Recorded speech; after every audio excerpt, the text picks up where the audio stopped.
Você me enganou, mãe! Como é que não existe fada madrinha, nem existe Papai Noel, nem existe Coelhinho da Páscoa, nem Jesus?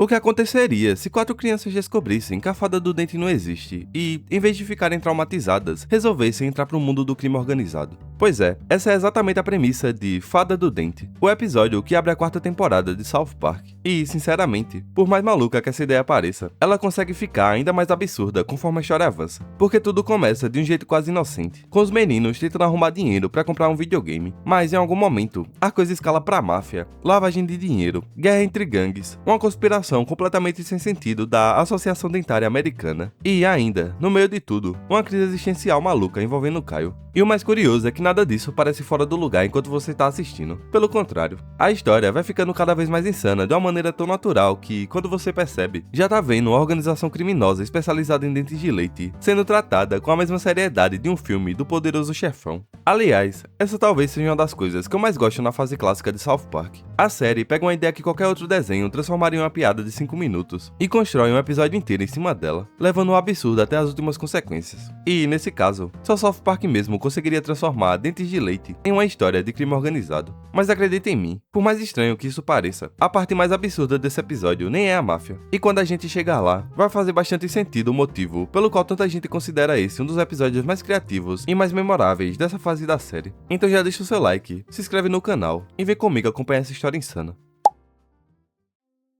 Tudo começa com Cartman acordando em um êxtase absoluto. E, conhecendo o personagem, você até imagina que ele ganhou alguma coisa gigantesca. Mas não. O motivo de toda aquela felicidade era simplesmente $2 que a fada do dente tinha deixado debaixo do travesseiro. E o mais engraçado é que o próprio Cartman faz questão de destacar que normalmente ela deixava uma moedinha ou outra. Então, na cabeça dele, aquilo significava uma coisa: que a fada do dente devia ter algum favoritismo especial por ele. E a reação da sua mãe também é maravilhosa. A Liane, toda orgulhosa, sugere que o filho use o dinheiro para abrir uma poupança e aprender sobre investimentos. Mas aí vem uma das respostas mais clássicas do Cartman, porque ele basicamente manda toda essa ideia da educação financeira pro espaço e diz que vai direto comprar um skate. Prioridades. Você não sabe de nada, sacou? Você não é fada madrinha e eu te vejo depois.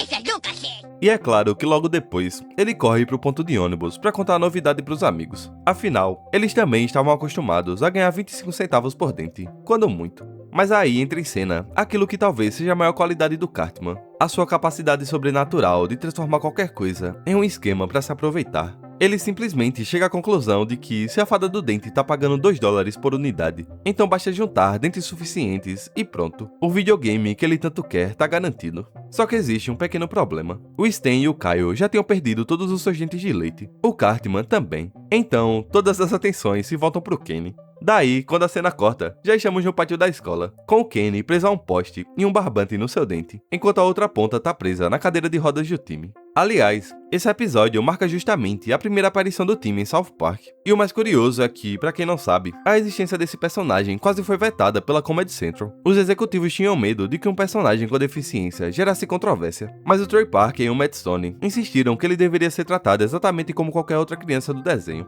E, ironicamente, foi justamente isso que tornou o time tão querido pelos fãs. Agora, voltando pra trama, antes que o plano entre em ação, o Butters aparece. E é incrível como ele já surge sendo Butters em sua forma mais pura, todo educado, inocente e completamente alheio ao fato de que tá cercado por sociopatas. E quando ele descobre o que os meninos estão prestes a fazer, Butters diz que um dos seus dentes acabou de cair. Então, na mesma hora, os 4 param, porque aquilo é praticamente um presente dos céus. Só que o Butters tem outros planos. Ele não vai dividir o dente, e sim vai colocar debaixo do travesseiro e esperar pela visita da fada do dente para ganhar seus 50 centavos. E os meninos, percebendo que seria muito mais fácil roubar o dente do Butters do que arrancar um por um do Kenny, imediatamente abandonam o plano original. Só que o time não tá nem aí pra nada disso. Ô cara, eu tô vendo o pãozinho do Kenny. Na mesma noite, a operação para conseguir o dente do Butters entra em ação. E eu adoro como os 4 encaram tudo aquilo com uma seriedade absurda, como se estivessem executando uma missão hiper secreta. E o plano deles é simples. Stan, Kyle e Kenny levantam um Cartman até a janela do quarto do Butters usando uma vara, enquanto Eric veste uma fantasia improvisada de fada do dente. E só essa imagem já é maravilhosa. Mas a melhor parte vem quando o Butters acorda e vê aquela figura estranha pairando na frente da cama. E em vez de entrar em pânico, ele simplesmente aceita. Afinal, na cabeça dele, aquilo só podia ser ser a Fada do Dente. E então vem uma das minhas falas favoritas do episódio. Depois de observar melhor a sua visitante, o Butters comenta, com toda a sinceridade do mundo, que não imaginava que a Fada do Dente fosse tão gorda. E a reação indignada do Cartman é muito boa. Nunca pensei que você fosse tão gorda. Venha, budão! Mesmo assim, ele pega o dente, deixa uma moeda em troca e vai embora. E essa cena, por sinal, marca a primeira interação realmente importante entre o Cartman e o Butters na história da série. E é curioso olhar pra isso hoje, porque naquela época, ninguém imaginava que essa dupla acabaria se tornando uma das relações mais engraçadas e mais psicologicamente destrutivas de todo o show. Mas enfim, depois do sucesso da operação, o Cartman volta pra casa, se sentindo um verdadeiro gênio. Na hora de dormir, ele tá lá, todo satisfeito, colocando mais um dente debaixo do seu travesseiro. E a Liane percebe aquilo. Então, como boa mãe que é, simplesmente entra na brincadeira outra vez e deixa mais dinheiro durante a noite. E, novamente, na manhã seguinte, é a mesma cena. O Cartman aparece de novo no ponto de ônibus, correndo de um lado pro outro. Agora, com $4. O plano funcionou melhor do que eles imaginavam. E, naturalmente, a solução óbvia pra eles é continuar procurando mais dentes. Só que, aparentemente, existe um limite até pra ingenuidade da Liane Cartman, porque, depois de perceber que o filho supostamente já tinha perdido mais de 100 dentes, sendo 15 deles em uma única noite, ela finalmente começa a desconfiar de que talvez alguma coisa estivesse errada. E essa conversa com o dentista é maravilhosa, justamente porque ninguém parece achar estranho o fato de um garoto estar perdendo dentes nessa escala. 112? 15 deles só numa noite. Talvez eu deva comprar outra pasta de dente. Por acaso, o seu filho não é um jacaré, é?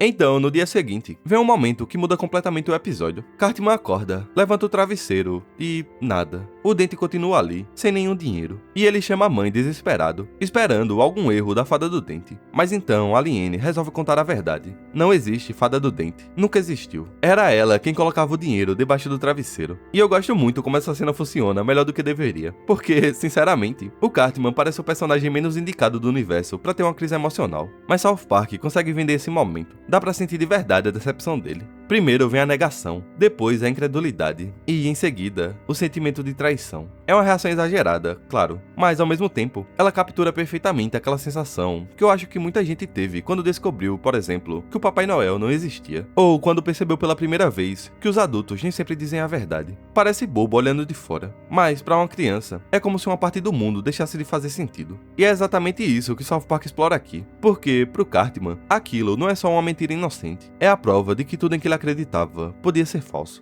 E você mentiu pra mim? Nem na minha cara! Oh, Eric, isso faz parte de ser criança. Como eu posso voltar a confiar em você ou em outra pessoa? Então ele sai de casa arrasado e vai contar aos amigos. Stan fica chocado. O Kenny... não dá pra saber a reação do Kenny. Mas quem realmente recebe o golpe é o Kyle. Ele leva aquilo pra outro nível e se recusa a acreditar. Afinal, os pais dele jamais mentiriam. Só que baixa uma conversa com o Jared pra tudo desmoronar.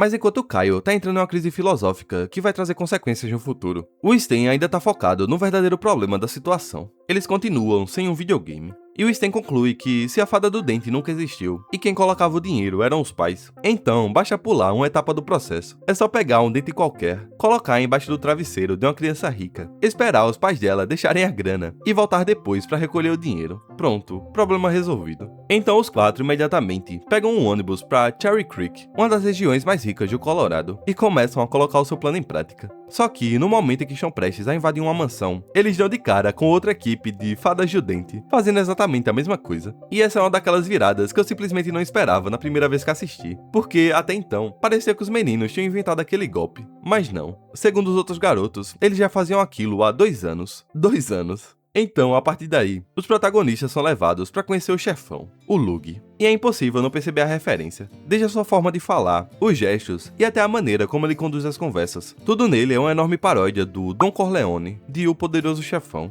Inclusive, vários diálogos são claramente inspirados em filmes clássicos de máfia. Só que aqui, em vez de ilícitos, armas ou cassinos ilegais, estamos falando de dentes de leite. Daí então o Lug começa a explicar como funciona todo o esquema. E quanto mais ele explica, mais inacreditável fica. Porque não se trata simplesmente de colocar dente embaixo dos travesseiros. Existe toda uma logística, planejamento, uma verdadeira indústria. Primeiro, eles precisam conseguir dentes. E o Lug revela que eles tentam de tudo. Cemitérios, partidas de hóquei e praticamente qualquer lugar onde existe essa chance de alguém perder um dente. Em um momento, ele até sugere que espancam outras crianças para aumentar o estoque. Depois, os dentes são classificados por tamanho, cor e qualidade, quase como se fossem joias preciosas. E eu adoro como a série mostra isso tudo com uma seriedade absurda, como se estivéssemos assistindo a um documentário sobre o contrabando internacional. Mas o mais interessante desse processo todo é a parte da distribuição, porque, obviamente, os pais não podem simplesmente encontrar um dente do nada embaixo do travesseiro dos filhos. Então, os integrantes da máfia também deixam uma carta, supostamente escrita pela criança, avisando que um dente caiu. Só então os pais colocam o dinheiro. E quando todas as casas do circuito já foram visitadas, a gangue começa uma segunda rodada, mas agora eles retornam apenas para recolher a grana. É uma cadeia logística completa, e os nossos 4 garotos ficam completamente fascinados. Incrível! Cara, isso é vaginal! Só que o Lug ainda tem um pequeno problema. O que fazer com esses 4 invasores que haviam aparecido no território dele? E, fiel ao seu estilo mafioso, ele faz uma oferta. Ou eles trabalham para ele em South Park e recebem 2% dos lucros, ou ele corta o piu-piu deles. O que, convenhamos, não é exatamente uma negociação equilibrada. E o Cartman até pondera as opções por alguns segundos, como se realmente existisse uma decisão difícil ali. Mas, no fim, os meninos acabam aceitando e entram oficialmente para a Máfia do Dente. Trabalhar pra você? Deixa cortar meu pau? Vamos ver. 2%? Deixa cortar meu pau, vamos ver. Só que, enquanto isso, South Park corta para um cenário ainda mais bizarro. A sede da Associação Dentária Americana. E é aqui que o episódio entrega uma das minhas sátiras favoritas. Porque todos aqueles relatos de dentes desaparecendo e o dinheiro sumindo, obviamente chamaram a atenção dos dentistas, que se reúnem como se estivessem lidando com uma ameaça nacional. Só que, em vez de chegar à conclusão mais óbvia do mundo, um deles apresenta uma teoria bizarra. Segundo ele, o responsável por tudo aquilo seria uma criatura metade galinha, metade esquilo, que invade quarto de crianças durante a noite para roubar dentes e construir um ninho gigantesco para os seus filhotes geneticamente superiores e potencialmente mais perigosos. E também, aparentemente, esse bicho tem um certo conhecimento de álgebra. Com a intenção de construir um ninho gigante para os filhotes, geneticamente superiores e potencialmente mais perigosos. Também achamos que essa criatura deve saber um pouco de álgebra. Só que, no meio dessa maluquice, um dos dentistas levanta a mão, o Tom Foley, e ele fala exatamente o que está acontecendo. Ele diz que talvez exista uma espécie de mercado negro dos dentes. Talvez existam pessoas roubando dinheiro e revendendo dentes por lucro. Ou seja, ele já matou o mistério. Só que imediatamente todo mundo começa a rir, como se ele tivesse acabado de sugerir a coisa mais absurda possível. Mais absurda até do que um esquilo galinha. Então o dentista se irrita com aquilo, diz que vai lidar com o problema e vai embora. Mas, voltando para a escola, o dinheiro da máfia começa a aparecer. Os meninos faturam tanto trabalhando pro Lug que eles simplesmente se transformam em pequenas celebridades. Só que existe um contraste muito engraçado aqui. Enquanto os outros 3 estão imersos nesse estilo mafioso, o Kyle continua na neurose, lendo livros e questionando se ele sequer existe. Daí, os 4 entram na cantina, pedindo sobremesa dupla. E o chefe, obviamente, vê aquilo e chega imediatamente à conclusão mais lógica possível. Eles estão vendendo ilícitos. Na cabeça dele, não tem outra explicação. Então acontece uma das interrupções mais aleatórias do episódio. O chefe começa a contar uma história de quando era criança e quase entrou pro mundo das coisas erradas. Só que, em vez de chegar a alguma moral edificante, ele acaba cantando uma música inteira sobre o seu pinto. É uma sequência tão sem sentido, mas muito engraçada ao mesmo tempo. Sobre o que ele tá falando? Esse balitinho vai dar um enorme cavalo. Vou derrubar, vou levantar você. Revirar você toda. E, no final, até o próprio chefe percebe que não tem nenhuma lição pra dar. Dinheiro é divertido, enfim. Só que é justamente aí que a ganância começa a falar mais alto. Porque, na cabeça do Cartman, existia uma dúvida muito importante. Por que dividir os lucros com o Lug? Eles já sabem como a operação funciona, conhecem o esquema e estavam fazendo praticamente todo o trabalho em South Park. Então por que continuar entregando uma fatia para outra pessoa? Os outros até hesitam por um momento. O Stan lembra que o Lug é perigoso, mas o Cartman faz o que faz de melhor. Ele convence todo mundo de que aquilo seria uma ótima ideia. E enquanto os meninos planejam abrir sua própria família mafiosa, do outro lado da cidade, o dentista Tom Foley também tá se mexendo. Porque, convencido de que existe uma operação clandestina por trás dos roubos, ele vai direto até o Lug. E a cena é perfeita. Ele entra no restaurante e manda aquela clássica ameaça de um detetive de filme policial, avisando que tá na cola dele e que vai derrubar toda a organização. Só que, aqui, o alvo da investigação é um garoto de 8 anos comendo espaguete. Aceita um pouquinho de espaguete? Não, obrigado. Eu já escovei os dentes. Só queria avisar que estou na cola de vocês. E o Cartman não perde tempo. Ele mal rompeu com o Lug e já montou a própria operação. Só que, enquanto isso, o Kyle continua em outro mundo, ainda questionando a realidade.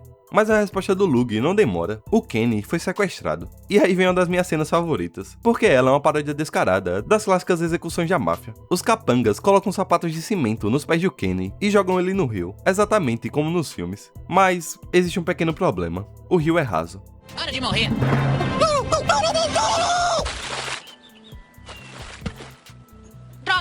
profundidade do rio. Ao mesmo tempo, o dentista Tom Foley prepara sua cartada final. Então surge o tal do Billy Cirkolovich, um menino que precisa desesperadamente de um transplante de medula óssea. Durante a reportagem, o repórter diz que a fada do dente vai deixar $600 embaixo do seu travesseiro em troca do dente dele. E o melhor, ou pior, é que eles revelam o endereço completo do garoto na televisão. Só que isso foi proposital, porque é uma isca. O dentista tem certeza de que os mafiosos da fada do dente não vão resistir.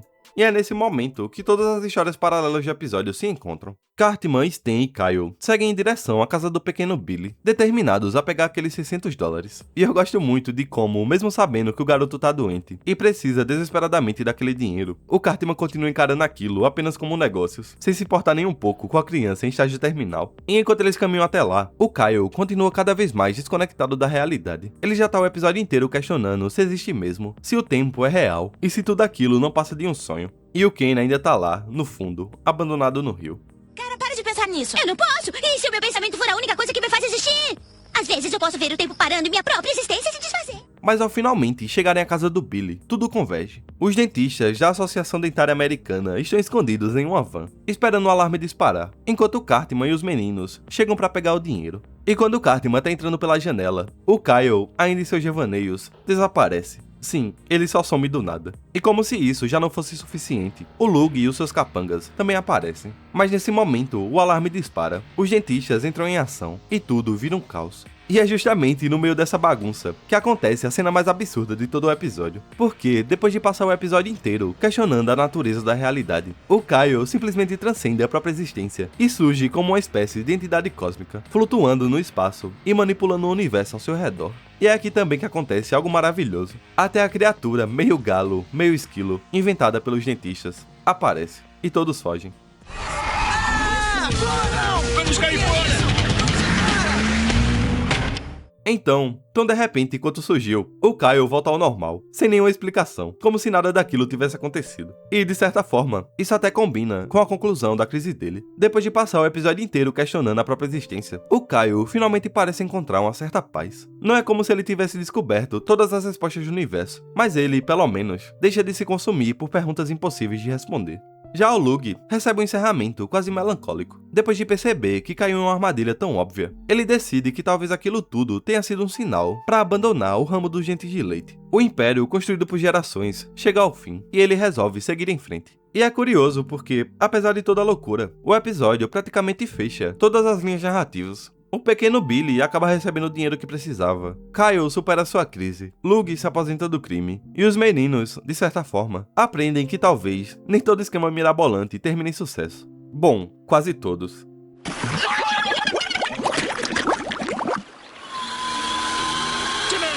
E assim terminou a história, que começou com $2 embaixo de um travesseiro, e, de alguma forma, acabou envolvendo filosofia, crime organizado, entidades cósmicas e uma criatura meio frango, meio esquilo.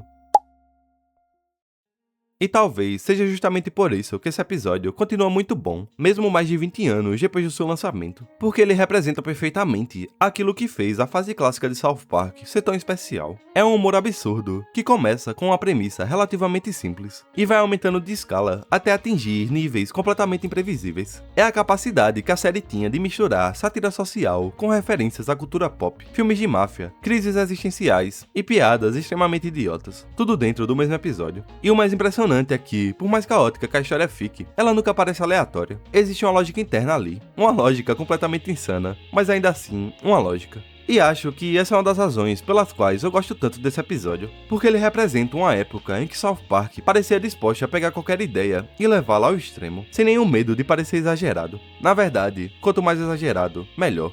Mas agora eu quero saber de você. Qual foi a sua cena favorita do episódio? A invasão à casa do Buddies? O discurso do Lug? O meio frango, meio esquilo? Ou talvez o fato do Kenny sobreviver a praticamente tudo, só pra morrer da forma mais ridícula possível nos créditos? Me diz aí nos comentários. E se você gostou desse vídeo, aproveita que estão aparecendo na tela outros episódios clássicos de South Park que nós já vimos por aqui. Então é só clicar em um deles e continuar assistindo. No mais, muito obrigado por me acompanhar e nos vemos na próxima. Tá pronto, time? Time! Quando eu disser já, você acelera a sua cadeira de rodas, ok, time? Time! Eu sei que você é o time! Time! Time!